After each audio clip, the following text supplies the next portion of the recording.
Hey, did you know what today is? April 20th, which means, Mr. Allan Hawco, cheers to... Cheers to Happy National Canadian Film Day It to turns all of you. 3. Cheers, we must drink.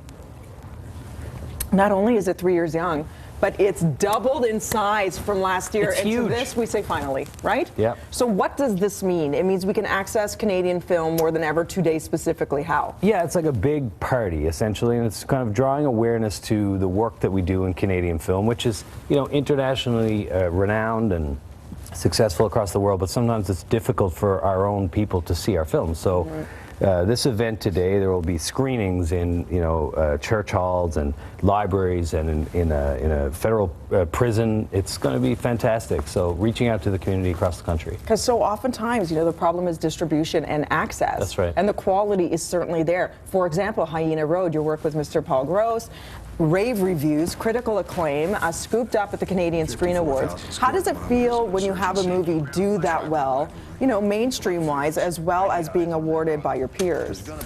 Well, Paul, you know, Paul was a one-man show with that movie. He wrote and directed, starred in it, and I was just happy to be there for the ride. Yeah. I started shooting that movie the day after we wrapped up the series completely of Republic of Doyle, the day after. I got on a plane and flew with him to the Middle East and just kind of followed his lead. My gosh, both such intense roles too, to say goodbye to something that was so close to you for so many seasons and thrust yourself into something as grueling as this. Was it the flight? I mean, was it being in the desert that instantly got you there mentally? No, we trained, we were lucky. We got to train with some amazing real soldiers from our Canadian military in Shiloh, in Manitoba. And we shot a portion of the film there, and then we went to Jordan and shot there. So it was a really great experience, and I'd never, after all these years of working with Paul, I'd never worked with him as a director. So he's director and writer. I can say that I've worked with him as a writer before. I've been on other things he's produced. He's been on things that I've done, but it's the first time he ever directed me, and he's an excellent director. I was going to say, you can spill now.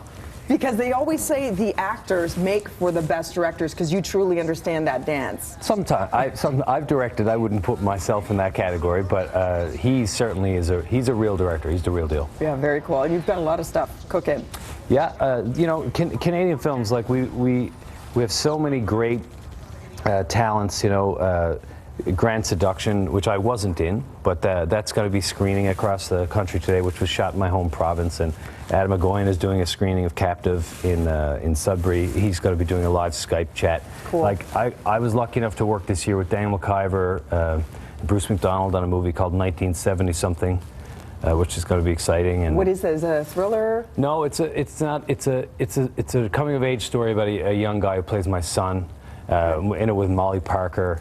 That's the first time I've ever seen a clip of it, so it's fantastic. I got to work with Mike Melsky out in Nova Scotia in a horror film called The Child Remains.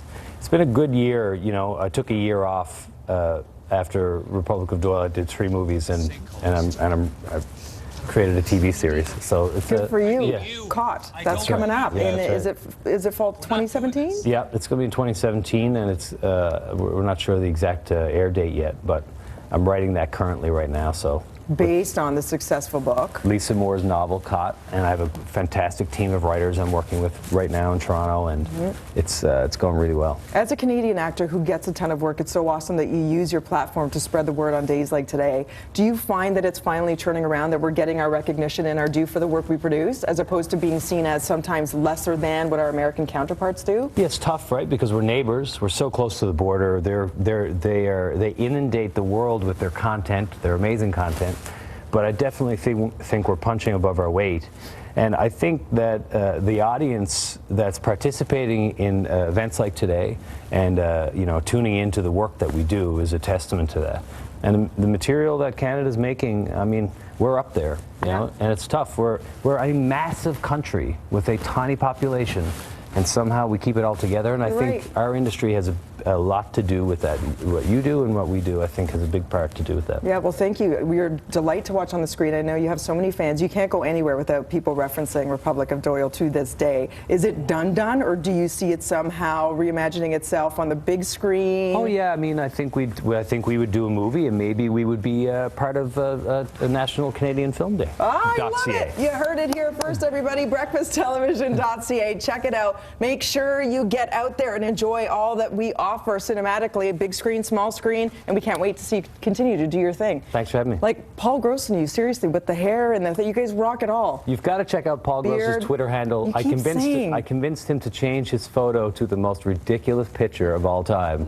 Is it a lemur? What is it? You just have to see it. If someone wants to, at some point throughout the day, pull it up. Okay, we're doing that. And I started a campaign, and he actually changed his photo to the photo of himself. It's worth the cash. Call us, George. We're all curious. Thank you so much. Good to see you. Right now over to Tam in the newsroom. I'm going to look it up right now. You have to show me.